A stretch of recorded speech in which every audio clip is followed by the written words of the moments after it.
Hi. It's a well-known fact that computing the Fourier transform on a quantum computer is exponentially more efficient than doing it on a classical computer.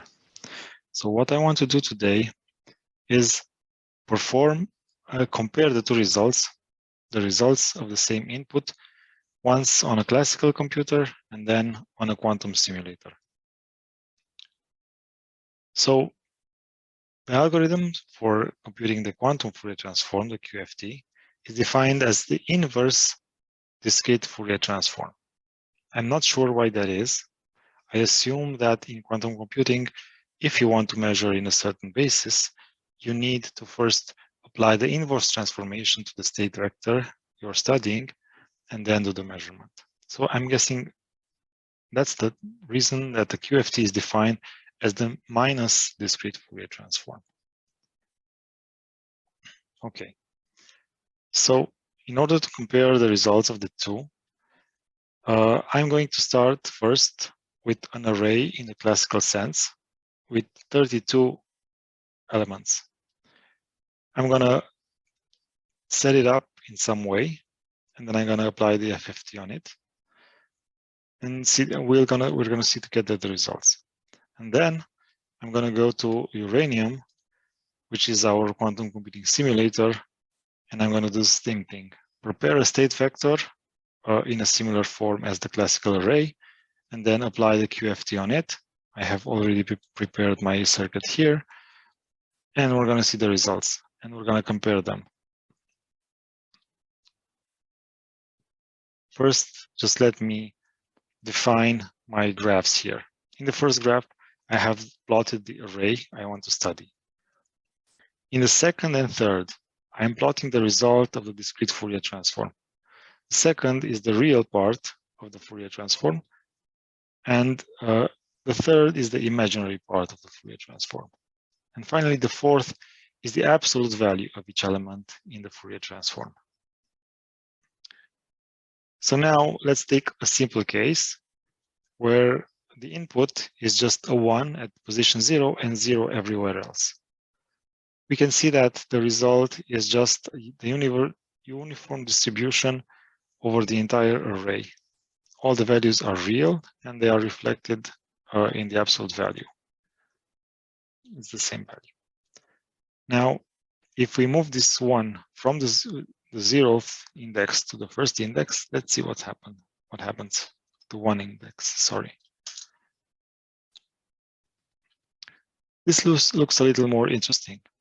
We can see that the real part outlines a cosine function and the imaginary part outlines a sinus function. So this is something like cosine of x plus I sine of x. Is something we do expect. Now let's move this one to index number 2, which is the third position in the array. So now we can also see cosines and sines, cosines on the real side and imaginary and sines in the imaginary part. But now the frequency has increased and we see 2 cosines and 2 sines. If you go to the next index, the frequency has increased again and we see 3 cosines and 3 sines. And we can go even further to 4th or 5th and we can see that each time the frequency increases. So we have cosines on the real and sines in the imaginary with higher and higher frequency. All this time, the absolute value of the elements stays exactly the same. Now, let's see how this is done, how we can do this in the quantum case. So one word about uranium. I'm going to set the link in the description. But it only takes into account the first qubits that you use. I mean, where you set the gates, the last qubit that you set that has a gate is going to be the last qubit that's taken into account. So by default, I have set an ID here on the 5th qubit. So we know that we're only using the first five qubits. So by default, it's in state 0, which means that it has a 1 on the index 0, 0, 0, 0. If I want to have the value 1, I'm going to put an x here, and it's going to go to the value 1. If I move the x up, it's going to go to the value 2, and then I can go to 3, and then just in this configuration, I'm going to have 4. So now let's see how these inputs will affect the quantum Fourier transform, how they will be affected by the quantum Fourier transform. So now this is the natural, the 0 case, where we have a 1 on the 0th index. I'm showing here the state vector, and I can also show the probabilities, distribution of the probabilities after measurement. But let's stick with the state vector. So as in the classical case, when we have 1 in the 0th index of the input and 0 everywhere else, we get a uniform distribution in the state vector and also in the results.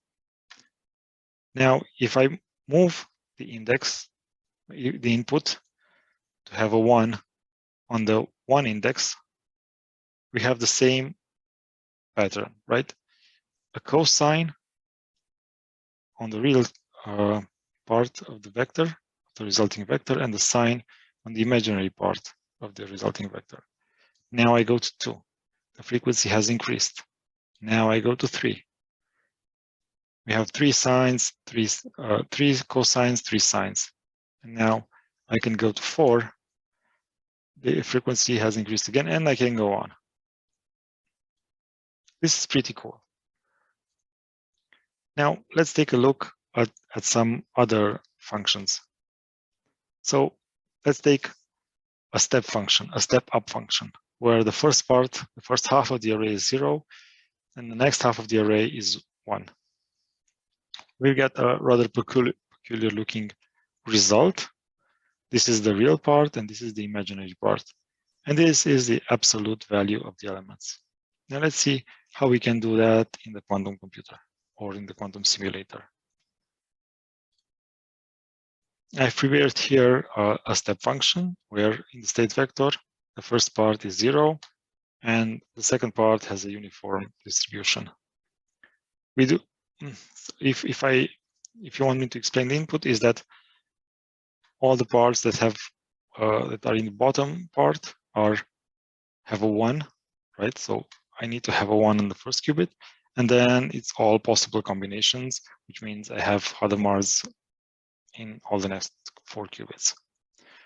Right, so let's try to see how the Fourier transform affects this. So I'm going to have 1 on the first qubit, and then Hadamard's on the rest. So the results are pretty similar to what we saw in the classical case, right? This is the result in the classical case, and this is our quantum state vector. And the probabilities, they match almost perfectly the results of the absolute values, except here I'm not squaring the absolute values. Okay, this is good. The QFT and the DFT, the inverse DFT, are performing pretty well. Next up is the step down function, which is pretty similar to step up, right? Maybe it has a different sign as in the imaginary part. Let's try to prepare this in the quantum simulator. So it's the same thing as before, but we just remove the X gate from the top, and now all the elements with the 0 in front have a uniform distribution. The rest are 0. So we can do that here too.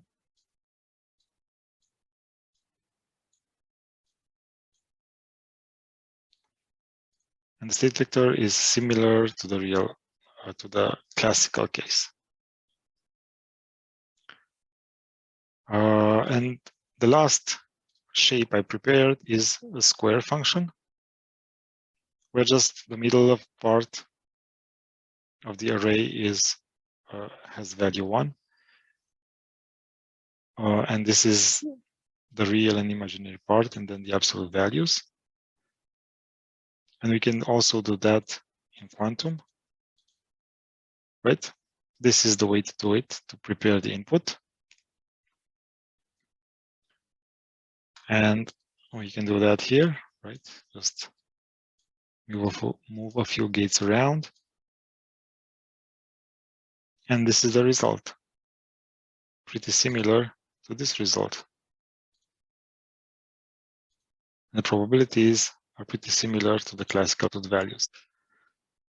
So there you have it.